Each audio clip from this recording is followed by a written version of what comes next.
Hola, ¿qué tal? ¿Qué tal? Buenas tardes a todos. Son las 3:32 y empezamos un nuevo flash de mercados con todos los clientes de OpenBank y todo el mundo que nos sigue en estos 30 minutos, 30, 40 minutos en los que solemos hablar de la actualidad de los mercados, solemos hacer un buen repaso a cómo está en este momento, en un año en el que además van cambiando mucho las cosas con las noticias que tenemos además de última hora que están sucediendo hoy mismo en los mercados. Así que vamos a ir muy rápido, que luego el tiempo se nos pasa volando. Un saludo de Javier Checa, que soy el director de comunicación de OpenBank, y aprovecho también para saludar a Gonzalo Pradas, director de OpenBank Wealth. Hola Gonzalo, muy buenas. ¿Qué tal, Javier? Buenas tardes. Buenas tardes a ti y buenas tardes a todos los clientes y no clientes que nos acompañan esta tarde. Bueno, y decíamos en noticias, porque además en los últimos minutos estoy viendo, por ejemplo, el euro en su cruce con el dólar. Por primera vez el dólar supera al euro y si ayer hablábamos de paridad después de 20 años, pues hoy después de 20 años efectivamente el dólar ya sobrepasa al euro en su cruce. Pero también esta mañana datos que ha habido esa misma mañana, también históricos, que no veíamos desde hace, en el caso de España, desde el año 85, en el caso de Estados Unidos, desde el año 91, datos de inflación más cercana prácticamente a los dos dígitos, al 10%, de hecho más del 10% en España, 9,1, si no recuerdo mal, Gonzalo, corrígeme si me equivoco, en el caso de Estados Unidos. Son datos, hablamos de que han ido sucediendo hace apenas unos minutos. Entonces, yo creo que la primera pregunta que te quiero hacer es cómo impacta todo este escenario en el contexto económico que tenemos ahora mismo. Y mira, obviamente no es el mejor y el más positivo de los escenarios que la inflación en Estados Unidos en junio vuelva a superar el consenso, que estaba en 8,8, y supere el mes anterior, que estaba en 8,6, quedando en, como decías tú, 9,1. Se ha publicado ahora, hace una hora, 60 minutos. Obviamente no es un escenario positivo para nada, pero a la vez no cambia el escenario que tenemos. Había voces la semana pasada que decían que el escenario sí que cambiaba porque bueno, parecía que el mercado laboral en Estados Unidos estaba muy fuerte, y es verdad que el dato que salió el viernes fue muy bueno, pero la realidad también es que es un dato que podemos denominar antiguo. Nos fiamos más de encuestas y de tendencias que estamos viendo. Entonces, ni era tan bueno lo de la semana pasada, que hizo bueno, provocó subidas, y seguramente siendo malo que la inflación haya aumentado en junio, eh, nos puede dar lecturas que tenemos que sopesar. La primera, y es una obviedad, la inflación tiene tanto que ver con los precios de hoy, o mejor dicho, que estamos a 13 de julio, con los precios de junio, y tal y como cambian las cosas y lo rápido que cambian las cosas, hay que tenerlo claro, como con los meses de este mismo día hace un año. Entonces, hay que pensar en la base del cálculo también para tener en cuenta dónde estamos. También creemos que los siguientes, no sé si son 2, 3 datos de inflación en Estados Unidos, seguramente nos den algo de colchón, es decir, se reduzca la inflación. Hemos tocado techo en la inflación americana. Bueno, hay que cogerlo con muchísima precaución, pero seguramente este 9,1 de paso a datos más razonables y por tanto algo más bajos en siguientes medidas. Como digo, esto no es un tiro al aire, también viendo los precios base contra los que se van a comparar la inflación de julio, la inflación de agosto, la inflación de septiembre. Entonces, al final, por resumir, lo que está generando, y lo podemos ver en el mercado ahora mismo, es volatilidad, alta volatilidad, no es nuevo, lleva ocurriendo todo el año. Las caídas no están siendo enormes, está habiendo caídas tanto en Europa como en Estados Unidos, más grandes en Europa, por cierto, que en Estados Unidos, pero bueno, los futuros del S&P 500 esta mañana estaban 0,60, 0,90, 0,20 según se acercaba la hora de publicación del dato, y la última vez que he podido mirar estaba en el entorno del -1,5 Estados Unidos. Entonces, ¿qué panorama tenemos? Seguimos con una inflación que los bancos centrales no están sabiendo controlar, que en ese ansia de controlarlo y no controlándolo, como vemos con ese 9,1% en junio, están llevando las economías o están provocando que las economías vayan a un crecimiento económico muy débil o recesión. Y lo que estamos es en la partida entre combatir inflación o permitir que haya crecimiento con inflación. Y hasta que no se den, bueno, que no se den cuenta, claro que se den cuenta los bancos centrales, hasta que no opten por una de las dos variables, no vamos a ver una senda más o menos clara y consistente en el corto y medio plazo. Uh-huh. Gonzalo, como te decía, nos van llegando preguntas, animamos a la gente también a que nos vaya mandando las preguntas, las personas que nos están viendo. Así que si te parece, pasamos y empezamos a recoger un poco las preguntas que nos van llegando. Por ejemplo, David, pasamos a hablar de renta fija. ¿Cuándo pensáis que se ha tocado fondo en la renta fija? Pregunta más directa y más inquietud que puede tener esto ahora mismo. Sí. Joder, qué difícil ser tan categórico en un momento en unos tiempos tan volátiles, porque no es un momento 6-7 meses como llevamos. Voy a empezar a construir esto por la situación que estamos viendo versus otras clases de activo y luego ya me meto solo en renta fija. Estamos viendo una volatilidad tan tremenda en la renta fija y una volatilidad tan tremenda en las divisas que es la primera vez en mucho tiempo que más que dobla la volatilidad de estos activos a la volatilidad de la renta variable. Obviamente equilibrada y ajustada por el riesgo que tiene cada uno, pero ese índice VIX que algunos seguro que nos han escuchado, nos han leído hablar, que es el que mide el de la renta variable, para decir dónde debería estar equiparándose a donde está la renta fija y las divisas hoy, debería estar en 80 puntos y está rebotando entre 20 y 30, 25 y 35. Es brutal la volatilidad que estamos viendo en renta fija, con lo cual responder a si ha tocado techo, bueno, se ha hecho punto mínimo. La realidad es que no lo sé, en Europa el consenso de los analistas y en las encuestas que hay es que el tipo del Banco Central Europeo de depósito esté al 1%, ahora está en menos 0,50, esté al 1% a finales de este año. Pues ayer, lo tengo aquí apuntado, cerró el mercado a 1,13, pero es que hace menos de un mes, el 16 de junio, estaba en 1,89. Entonces, ahora mismo, después del dato de inflación, está más alto de 1,13. Entonces, la realidad es que el 1,89, teniendo tan claro ya que se van a debatir entre inflación y crecimiento el Banco Central Europeo y también la Reserva Federal, a nosotros nos parece difícil de repetir. Y de hecho, por eso hemos mantenido duración en las carteras y nos hemos visto beneficiados en las últimas semanas. Es alucinante que hayamos pasado del 1,89 al 1,13 en menos de 20 sesiones de mercado, pero nos ha venido bien. Entonces, pues con algo de perspectiva, sí parece difícil que vuelva a tocar al 1,89. Pero estamos respondiendo a este cliente en un momento de volatilidad tan brutal que pues me señalarán y me dirán, dijiste que no íbamos a tocar un 89 si toca. No lo esperamos, por eso tenemos posiciones en duración. Te hago el paralelismo con la Reserva Federal.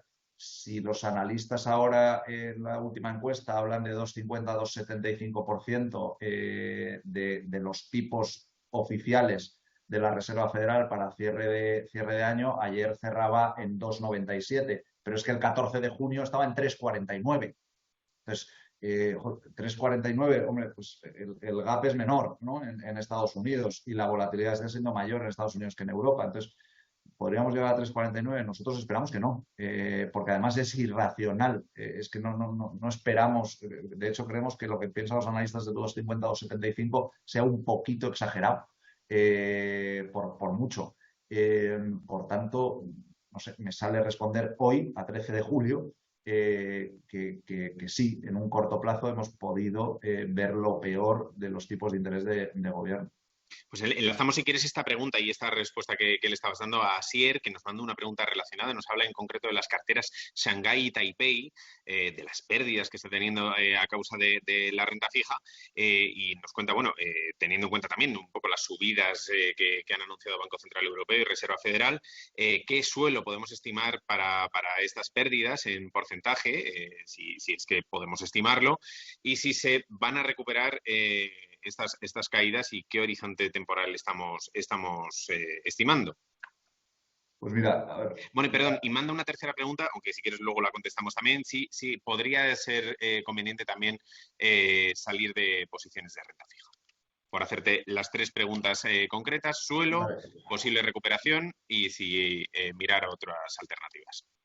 Bueno, justo por lo que he respondido a la anterior pregunta, no. Perdón. A la tercera pregunta de este combo de tres, no creemos que haya que salir de renta fija.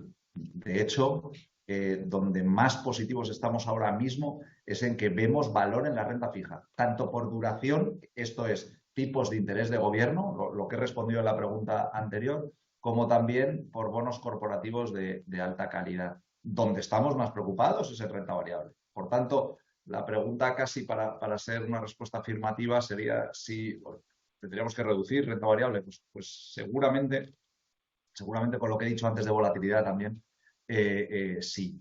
En cuanto a si hemos tocado suelo, van a recuperar Taipei y Shanghái. La realidad es que tenemos liquidativos últimos a viernes pasado. Desde viernes pasado, que era día 8, hasta el final de junio, ha recuperado Taipei casi 2 puntos porcentuales. Claro, si vemos cierre de mayo, porque junio ha sido horroroso, cierre de mayo todavía nos queda por recuperar más de 2 puntos. Entonces, sí, estamos viendo en el gráfico que está volviendo. ¿Eso quiere decir que va a seguir la tendencia? Bueno, nosotros pensamos que con mucha volatilidad, con volatilidad alta, vemos algo de senda de recuperación en la renta fija. En renta variable estamos mucho más prudentes. Entonces, esperamos ir recuperando. Esto nos va a llevar tiempo, más seguramente en Shanghái que en Taipei. Ahora mismo tenemos el máximo de diversificación, con lo cual no va a depender de renta fija y de renta variable, va a depender mucho de activos reales. Vamos a hacer en las próximas semanas cambios también en bonos ligados a la inflación, que lo podemos ver como renta fija, nosotros lo vemos como activos reales y así lo jugamos, bonos ligados a la inflación, sobre todo europeos, y esperamos seguir con esa senda. Pero no va a ser una senda uniforme, no va a ser una senda consistente, porque la volatilidad está siendo muy importante y, por cierto, va a seguir siendo muy importante en el corto y en el medio plazo. La pregunta que nos manda Andrea, yo creo que podría ser considerada como un recurrente en todos los flashes de mercados que hacemos habitualmente. Aportaciones mensuales o aportaciones periódicas. Viendo cómo me está saliendo este año, me pienso si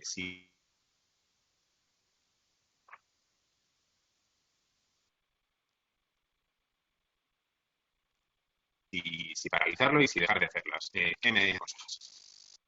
Perdón, porque ha habido una Ha interrupción habido un pequeño corte, te vuelvo a repetir la en pregunta. la La pregunta conexión.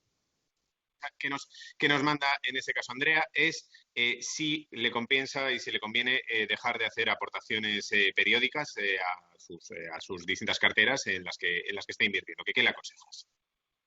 Pues mira, la realidad es que es una decisión que va más allá de las aportaciones para mí. Y es si es momento de entrar, de aportar más, si es momento de vender, si es momento de comprar.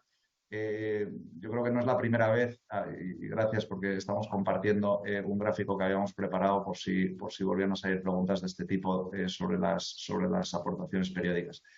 La realidad es que si vemos el gráfico, esta es la estrategia Taipei, la estrategia intermedia en riesgo de las 5 que gestionamos en nuestro servicio de inversión automatizada RoboAdvisor.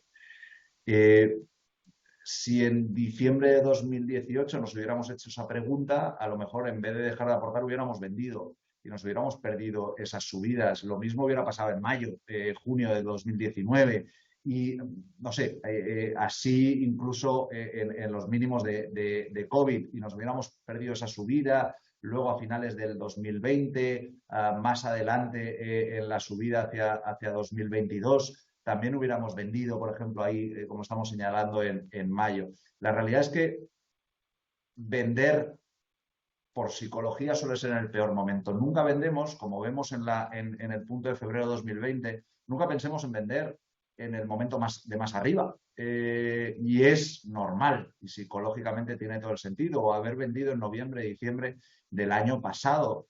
La realidad es que vender o dejar de aportar en algunos momentos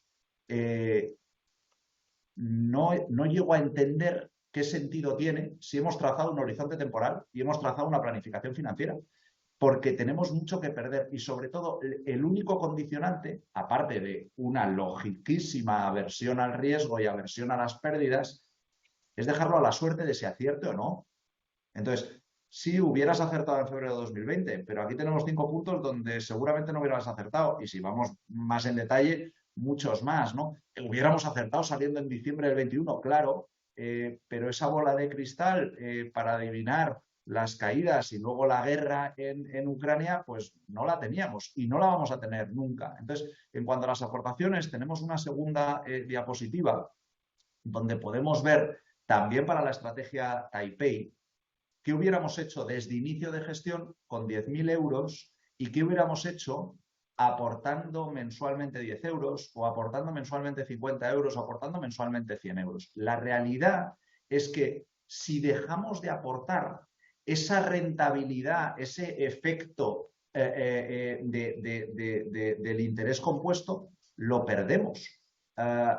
Simplemente aportando en Taipei hubiéramos añadido desde inicio de gestión hasta ahora un 1,79%, 179 puntos básicos a la rentabilidad que tuviéramos hoy. O de haber aportado 10 euros, como vemos ahí, casi 500 euros, en el caso de 50 euros, en el caso de 100. Es decir, lo que hacemos es que las rentabilidades, que por cierto, en total, por lo que aportamos, lo que estamos haciendo es que las subidas y las bajadas sean más graduales, menos radicales que si no aportamos y, por supuesto, lo que estamos haciendo es ahorrar e invertir y acabar, después de 3 años y medio, por ejemplo, desde inicio de gestión de Taipei, con una rentabilidad de nuestro dinero que, habiendo puesto 10.000 euros, en vez de 11.255 euros, pues habiendo aportado mensualmente 100 euros, tendríamos 15.834 euros. Esto es lo que si dejamos de aportar, porque es que no lo veo claro, porque es que no estoy seguro si con las pérdidas seguir aportando, nos estaríamos perdiendo. Nosotros lo que recomendamos y lo que hacemos es estar siempre invertidos. Y además de estar siempre invertidos, si podemos aportar periódicamente, el efecto es el que vemos aquí. Vale, pues justo además nos entraba justo en ese momento que estabas diciendo esto una pregunta también sobre la cartera Taipei, de cómo consideraba si era momento de cerrar posiciones ante la inminente recesión. Muchas preguntas hablando de la recesión, de la situación económica, incluso veo algunas personas que comparan o se cuestionan si esto tiene algo que ver con la crisis anterior. De hecho, me sorprende mucho que se esté mencionando todo el tiempo a 2008 en las preguntas. No sé, algo que comentar, porque de hecho me sorprende una pregunta que hace una persona por aquí que dice, ¿de verdad estamos en un escenario tan negativo como dicen los analistas y dicen los medios de comunicación? ¿Esto se parece en algo a la reciente crisis que recordamos de hace apenas 12 años? Bueno, vamos a empezar antes por la crisis. Lo que pasó en 2008 no era una recesión normal, era una recesión provocada o al menos con muchísimos excesos y excesos que hubo que depurar y que al depurarse se veían precipicios muy complicados. Esta no tiene nada que ver, ¿no? Ahora bien, es una recesión, otra vez más, como pasa en los mercados financieros, sin precedentes. ¿Y por qué sin precedentes? Porque se ha acabado el tiempo de crecimientos más o menos moderados con inflaciones más o menos moderadas. Un tiempo que ha durado muchísimos años y que, por tanto, los bancos centrales podemos decir que tenían casi un librillo para ir gestionándolo, con sus muchísimas complicaciones y en la zona euro sabemos de eso mucho en los últimos 10, 12, 14 años, pero más o menos un racional y una secuencia que se podrían aplicar manuales que hubieras aplicado hacia 10 años, hacia 15, hacia 20, ¿no? Ahora ya no. Vamos a inflaciones muchísimo más altas, crecimientos esperamos más altos, pero sobre todo volatilidades muy importantes y seguramente ciclos económicos muchísimo más rápidos. ¿Vale? Entonces, no se parece en nada la recesión que venga, por ejemplo, en Europa, la recesión que no creemos que venga en Estados Unidos, y lo digo ya por si hay preguntas después, pero la recesión que creemos que vendrá en Europa no se parecerá en nada tanto la recesión con 2008 como las herramientas, o mejor dicho, las estrategias, porque las herramientas no cambian mucho, las estrategias que ponga en práctica el Banco Central Europeo. Antes hablaba de esa dualidad de controlo la inflación o batallo la inflación, pero el crecimiento me lo cargo, o dejo más o menos libre la inflación, o reconozco que hay una parte de la inflación muy importante que no puedo gestionar con política monetaria y me concentro en preservar el crecimiento económico, aunque en el corto plazo sea bajo. En eso es en lo que estamos hoy. Y por intentar estructurarlo como último, ¿y eso cómo lo llevamos a mercados financieros? ¿Vale? Entonces, el mercado ya está descontando recesión en Europa y está descontando crecimiento muy reducido en Estados Unidos, por supuesto, muy por debajo de la tendencia de los últimos años. Por tanto, no es... si vamos, porque cuando nuestros clientes nos dicen deshago posiciones ante una recesión, recuerdo, nosotros gestionamos las carteras y las gestionamos muy activamente. Habrá momentos y habrá personas que no crean que se note, las gestionamos muy activamente, pero las gestionamos muy activamente sobre mercados financieros. Y los mercados financieros están este año como están. Ahora bien, en una recesión y durante una recesión, ¿quiere decir que en los mercados financieros no hay nada donde invertir? Y no digo dónde refugiarse, porque la recesión ya la ha descontado el mercado. Por tanto, ahora, como decía antes, estamos muy positivos en duración, en tipos de interés de gobierno, en bonos de deuda pública. Estamos positivos en bonos corporativos investment grade. Estamos positivos en bonos ligados a la inflación. Recordarán los que nos siguen habitualmente que hemos estado durante meses hablando de la inflación americana, de bonos ligados a la inflación americana.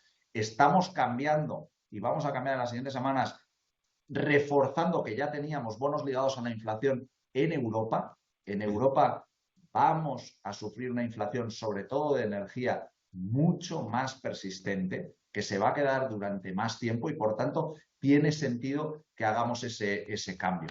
En el corto plazo, además, por cierto, si eso es en el medio plazo sobre la energía, si en el corto plazo Rusia cortará el suministro, veríamos una mayor inflación, por lo cual, por eso lo vamos a hacer en estas próximas semanas y no vamos a esperar más tiempo. Pero debemos tratar de separar economía real de mercados financieros y saber que los mercados financieros lo que trabajan es en predecir lo que pueda pasar y poner en valor lo que pueda pasar en 6, en 12, en 18 meses. Uh-huh. Mira, pasemos a hablar de renta variable. Hay varias preguntas al respecto. Me voy a quedar con la de Gerardo y también con la de Javier. Voy a intentar hacer un mix de las dos. Por un lado, nos pregunta, tengo fondos en renta variable, ahora mismo no sé muy bien qué hacer, no sé si vender. Lo que me gustaría es no seguir perdiendo más y tal vez volver a entrar cuando el mercado se recupere. En ese momento, ¿qué es lo que me aconsejas? Ya. Bueno, es difícil aconsejarle algo diferente a lo que he comentado antes de nuestras carteras diversificadas, ¿no? Y nosotros creemos que siempre hay que estar invertido. Me falta información porque esos fondos de renta variable son lo único en la cartera o hay otras cosas que hacen que sea una cartera más equilibrada o siendo lo único, es equilibrado en cuanto al perfil de riesgo de este cliente.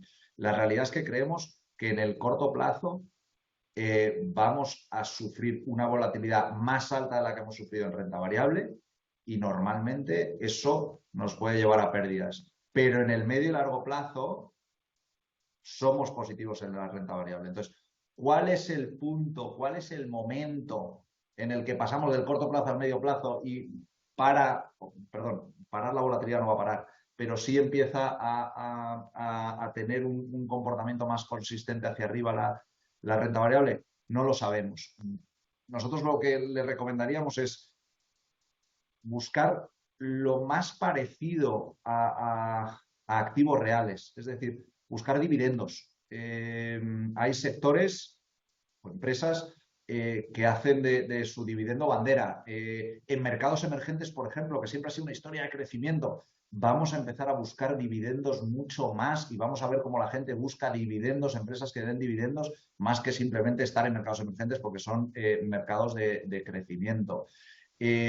Hay sectores más ligados a activos reales, como por ejemplo el inmobiliario, que también pueden tener sentido como para reducir esa beta, esa pura exposición a renta variable, ¿no? Entonces, a lo mejor iría por ahí la respuesta que le podría dar con la información que nos da este cliente, pero vamos, encantado de ayudarles, de ayudarle más en detalle si nos llama, si llama a nuestros especialistas de inversión y podemos hablar de su cartera, si es de RoboAdvisor, o enseñarle todo lo que disponemos en cuanto a listas de temáticos, etcétera, en la parte más de ejecución.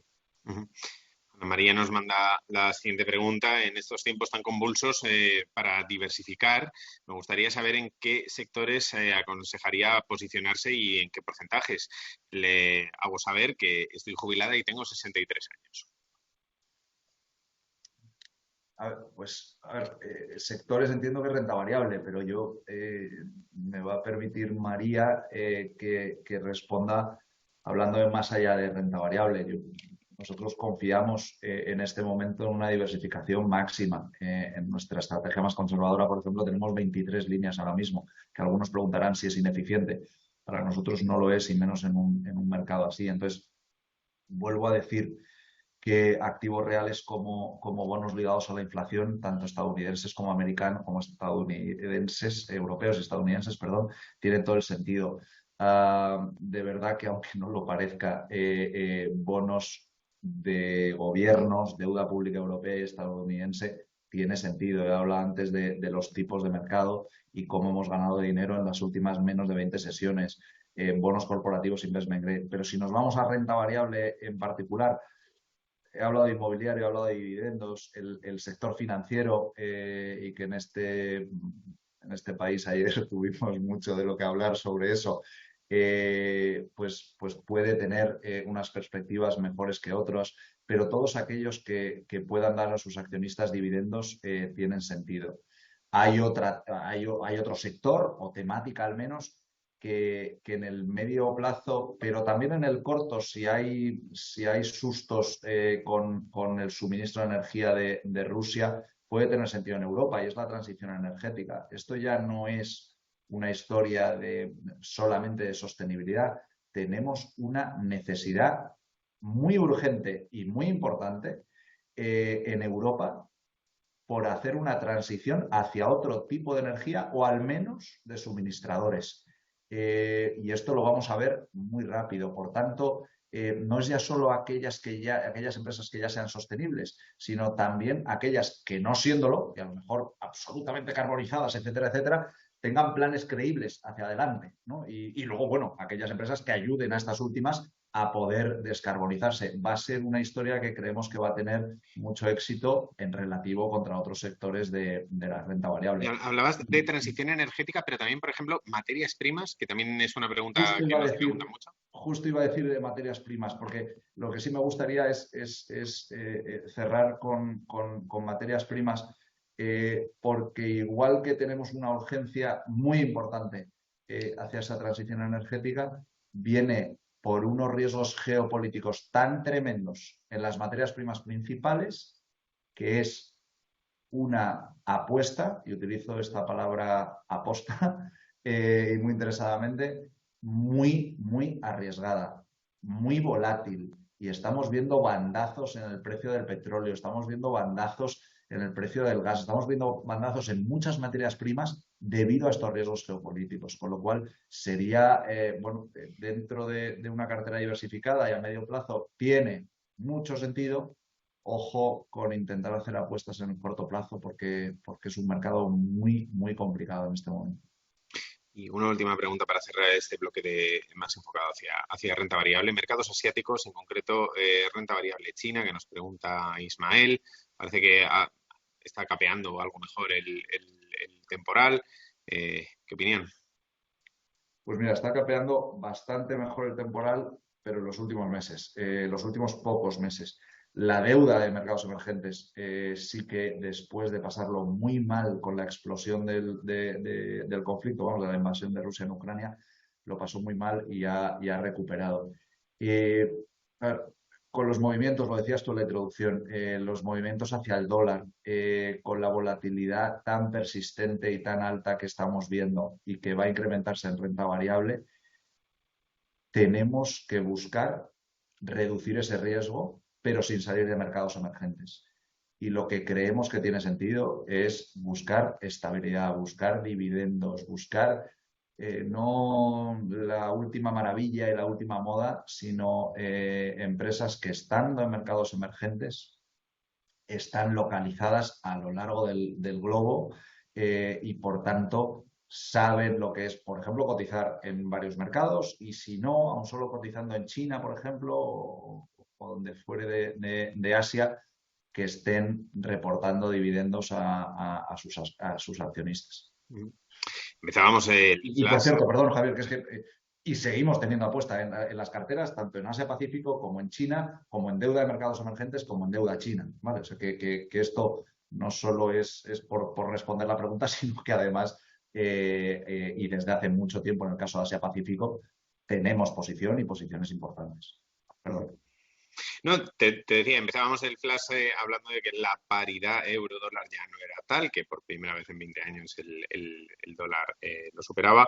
Entonces, la pregunta que nos manda Violeta, en concreto, nos pregunta si creemos, qué implicaciones creemos que esto puede tener de cara un poco a la economía y también a las carteras de inversión. Respecto a las carteras de inversión, claro que es otra fuente de volatilidad, pero es una fuente que tanto el histórico como las tesis académicas nos han hecho ver que en el largo plazo la verdad es que se queda casi neutro y es un mercado tan volátil con tantos agentes que nunca hemos tomado apuestas en divisas y no preveemos tomar apuestas en divisas. Fuera de la volatilidad o de los arbitrajes del momento, como puede ser después del dato de inflación de hoy a las 2:30, lo que refleja esta evolución del dólar son unas perspectivas de crecimiento económico mayores para ese país que tiene el dólar, que es Estados Unidos, versus otros, y principalmente versus Europa, versus la zona euro.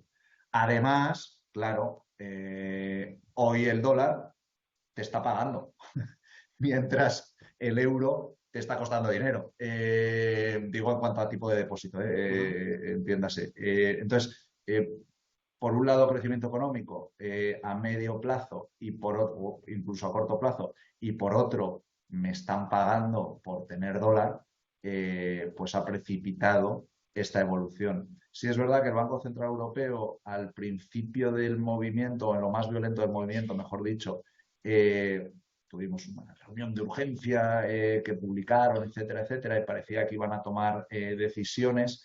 La realidad es que pensamos que lo han dejado libre, que para ellos, y creemos que están en lo correcto, es algo todavía más grande y más complejo. Y es esa batalla o esa diatriba entre batallar la inflación, valga la redundancia, y permitir que haya crecimiento económico, olvidándote, o permitiendo aceptar que va a haber inflación y que va a ser más alta. Te voy a lanzar una última pregunta ya para los minutos que nos quedan, Gonzalo. Y la pregunta sería, después de un primer semestre que ha sido muy movido en mercados, con muchos anuncios, con muchas noticias que los mercados han tenido que digerir no siempre tal vez de la mejor manera. Llevamos 13 días del segundo semestre y no sé, ¿dónde tenemos que poner el foco? ¿Qué es lo que nos podemos encontrar en este segundo semestre? Y sobre todo, ¿qué es lo que puede venir por delante de aquí a final de año? Bueno, pues muy buena Facilita, pregunta. ¿eh? Fácil la Sí, pregunta. bueno, pero me permite, que me da miedo no haberme referido todo lo que hubiera querido a nuestras carteras, con lo cual me permite, bueno, pues asentar esto en nuestras carteras. A ver, lo primero, estos niveles de volatilidad van a seguir y además la volatilidad de renta variable seguramente aumente. Uno. Dos, estamos convencidos que tenemos bastante por ganar en renta fija, tanto en gobiernos como en bonos corporativos de alta calidad, es decir, de grado de inversión o investment grade en inglés. En renta variable, no es momento de añadir, no es momento de sobreponderar o incluso irnos a una posición más neutral. Seguramente añadamos posición hacia finales de año, no te sé decir si será a final de septiembre, si será a principios de octubre, si será en noviembre, pero no por ahora. ¿Qué más? Pues la realidad es que vamos con una diversificación muy importante, pero a la vez vamos a tomar más decisiones seguramente de cambio y más activas de lo que hemos tomado hasta ahora, que hemos tomado muchas decisiones, pero muchas de ellas han sido nos quedamos como estamos porque el posicionamiento que tenemos es el correcto para esta fase. Seguramente van a ver nuestros clientes y les informaremos, por supuesto, más cambios, más rápido y a lo mejor más radicales, porque esta volatilidad y lo rápido que está cambiando también el entorno macroeconómico nos va a hacer tomar este tipo de decisiones. Y luego algo que tenemos grabado desde el principio de nuestra gestión y que seguramente que agradará más a los perfiles más conservadores y menos a los más agresivos, pero así es como gestionamos. Vamos a seguir manteniendo muy reducido el riesgo. Y por eso vamos a ser muy activos en las apuestas que tomemos, porque igual es poner algo para quitarlo unas semanas después y vamos a ser más tácticos seguramente, porque tenemos que mantener el riesgo igual de bajo que hasta ahora con mercados financieros que van a ser más volátiles. Eso es muy difícil, es muy complejo, pero es el compromiso que tenemos con nuestros clientes y lo vamos a defender a ultranza. Gonzalo Pradas, director de Open Bank Wealth. Bueno, te agradezco que hayas estado aquí con todas las personas que nos escuchan. Te agradezco de nuevo tu tiempo y estas explicaciones tan claras. Esperemos que tengamos un segundo semestre por lo menos más tranquilo y sobre todo por lo menos algo más suave y que el viento sople a favor. Así que bueno, en cualquier caso, como estaremos aquí para contarlo, te lo agradezco de antemano que hayas estado con nosotros este ratito. Pues muchas gracias a ti y sobre todo muchas gracias a todos los que han estado con nosotros. Espero de verdad, muy honestamente, haber respondido a todas las preocupaciones que tengan o a casi todas, pero seguro que no ha dado tiempo a todas las preguntas que hubiera. Tienen a nuestros especialistas de inversión tanto por teléfono como por email para hacerles todas las preguntas. Estamos aquí para ayudarles a entender lo que está pasando, para navegar con ellos o seguir gestionando sus carteras en este momento tan complicado. Y de verdad que no es un decir, lo hemos demostrado con las slides que había antes. Esto de momento de entrada y momento de salida en nuestra gestión es que no tiene sentido porque estaríamos dañando el patrimonio de nuestros clientes. Siempre es momento de estar invertido, siempre es momento de aportar porque la ganancia y la rentabilidad está en el medio y largo plazo. Vamos a seguir asistiendo a volatilidad. La volatilidad es parte intrínseca de los mercados financieros y entendemos que nos han contratado para que la intentemos gestionar lo mejor posible. Sé que ninguno ni nosotros están contentos de cómo lo estamos haciendo este año, porque da igual relativos contra otros, son un menos y un número rojo. Pero de verdad que para nosotros es el medio y largo plazo que cuenta. Invertimos en mercados financieros, esperamos recuperar tan pronto como podamos y sin aumentar el riesgo de sus carteras. Gonzalo, Muchísimas gracias, como te decía. Y muchísimas gracias a todo el mundo que se ha conectado y que nos ha acompañado un día más en este Flash de Mercados. Nos vemos muy pronto y seguiremos comentando la actualidad que mueve los mercados aquí en el próximo Flash de Mercados de Open Bank.